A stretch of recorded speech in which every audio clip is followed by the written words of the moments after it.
میں ہاتھ جوڑتا ہوں آپ کے سامنے، پلیز جتنا کر لیا آگے نہ کریں، جتنا ناچنا تھا ناچ لیا اب رک جائیں، جتنا گانا تھا گا لیا اب رک جائیں، جتنی بے حیائی پھیلانی تھی پھیلا دی، ختم کریں، ساری ویڈیوز ڈیلیٹ کریں، سارے اکاؤنٹس کو صاف کریں۔ یقین کریں سوشل میڈیا پر اسلامک کنٹینٹ بہت تھوڑا ہے اور وہ ہماری اصل ضرورت ہے۔ بے حیائیوں کے لیے نان مسلمز ہیں نا، ان کو کرنے دو، وہ لوگ ہیں نا جو شیطان کے جال میں آ چکے ہیں، ان کو کرنے دو، آپ لوگ نہ جائیں، آپ لوگ نہ جائیں۔ آپ اللہ والے بنے، آپ اللہ والے بنے،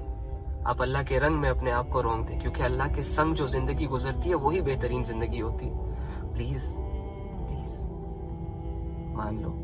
منت کر رہا ہوں، قسم سے ساتھ نہیں ہونی تو پاؤں بھی پکڑ لیتا، یقین کرو، پلیز بھائی چھوڑ دو سب کچھ، ریکویسٹ کر رہا ہوں، منت کر رہا ہوں، بدلے میں مجھ سے کچھ چاہیے لے لو، جو بھی میرے پاس ہے تم سب لے لو، لیکن اپنی زندگی کو ٹھیک کر دو، اپنی زندگی کو اللہ کے احکامات اور نبی صلی اللہ علیہ وآلہ وسلم کے طریقوں پر لے آؤ۔ بس یہ ایک چھوٹی سی ریکویسٹ کر سکتا ہوں آپ سے، میرے پاس اتنا علم نہیں ہے کہ میں آپ کو سمجھا سکوں، بس صرف میں ہاتھ جوڑ سکتا ہوں، میں پاؤں پکڑ سکتا ہوں، اور میں اللہ سے آپ کے لیے دعا کر سکتا ہوں، اور میں آپ کی منت کر سکتا ہوں، مجھے اس میں کوئی شرم نہیں ہے۔ اگر تمہاری بھلائی کے لیے، اگر تمہاری بھلائی کے لیے یہ جو ٹوپی ہوتی ہے نا، یہ انسان کی سب سے بڑی عزت ہوتی ہے، اگر یہ بھی میں تمہارے قدموں میں رکھنے کے لیے تیار ہوں، یہ کہ پلیز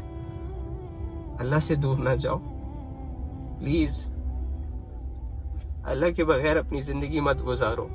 میں بھیک مانگتا ہوں تم سے، صرف اللہ کی بندگی اختیار کر لو، جتنا اللہ سے دور جاؤ گے اتنا کنفیوز ہو جاؤ گے۔